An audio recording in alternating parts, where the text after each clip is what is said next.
May 6, 2013, Cleveland, Ohio. Angel Calderon heard a woman screaming from a neighbor's house. Running into the yard, Angel realized they were coming from behind a locked iron door. The man was hampered by the language barrier. He could not understand what the woman was shouting. Charles Ramsey, another neighbor, came to the rescue. He realized that the woman was trying to shout about being behind that door in captivity with her child. Charles and Angel tried to open the door, but they failed. Then they decided to at least bend it open. And indeed, a little girl and a woman in an extremely exhausted state emerged into the resulting opening. The woman was Amanda Berry. They then ran to Angel's house to call the police. It wasn't long before the police arrived on the scene and there were two other women from the same house. They were chained together. Their names were Michelle Knight and Gina DeHuse. The owner of that very house was Ariel Castro. He was found hours later at a McDonald's.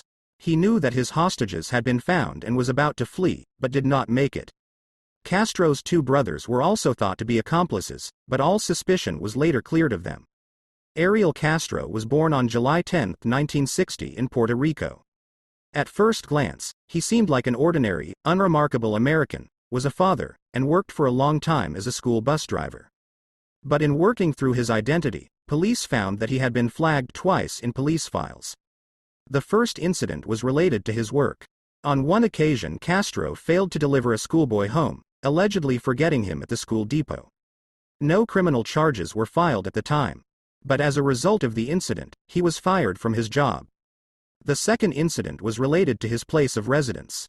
One day Castro's neighbor heard screams coming from the house. The neighbor called the police. The police arrived, but after no one opened the door, departed. Castro had been married several times.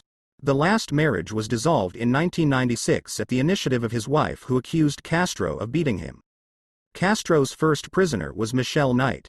On August 23, 2002, she walked out of her cousin's house and disappeared.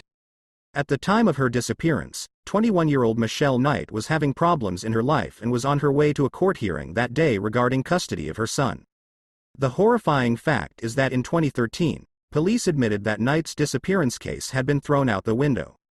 She proved to be an unreliable person, and it was unofficially concluded that Michelle had run away on her own to escape her troubles. 8 months later, Castro got himself a new victim. On April 21, 2003, Amanda Maria Berry was kidnapped. One day before her 17th birthday, she became the maniac's new captive. She had been voting on the side of the road to get from work to home. When a Castro she knew stopped in front of her, she rejoiced and got into the car. Amanda's mother Lana Miller would search for her daughter for 3 more years. She even got Amanda's case talked about on Oprah's show. Luana continued her search for her daughter until she died of heart failure in 2006. Gina DeJesus, a 14-year-old schoolgirl, became Castro's third captive. On April 2, 2004, Castro kidnapped her by deception. She knew him personally because she was very good friends with his daughter Orlin. Castro asked Gina to help track down his daughter. Gina was wanted en masse. And Castro once even volunteered for a search operation.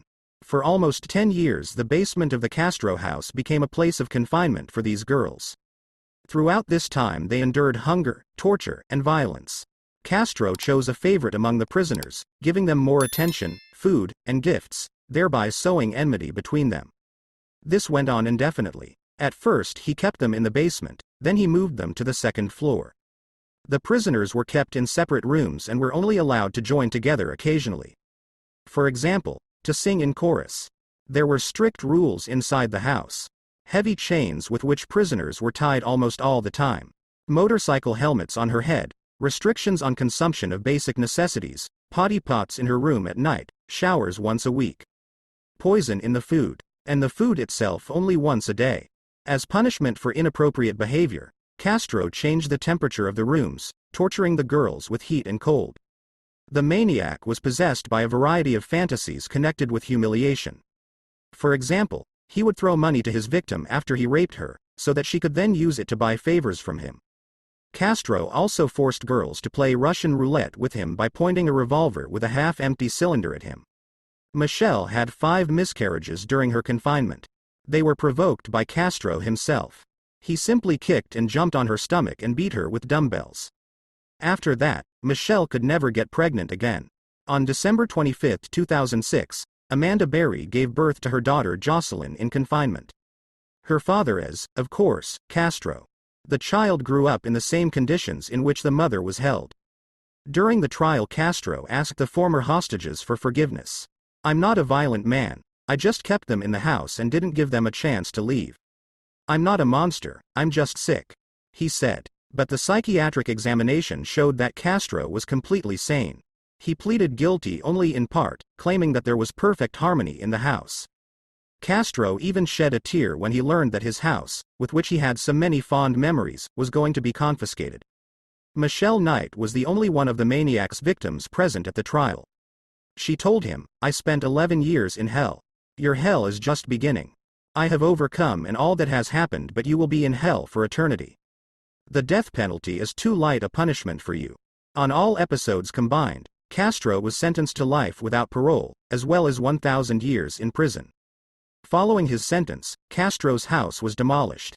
In September 2013, Ariel Castro was found hanged in his solitary confinement cell at the Orient Village Correctional Center in Ohio.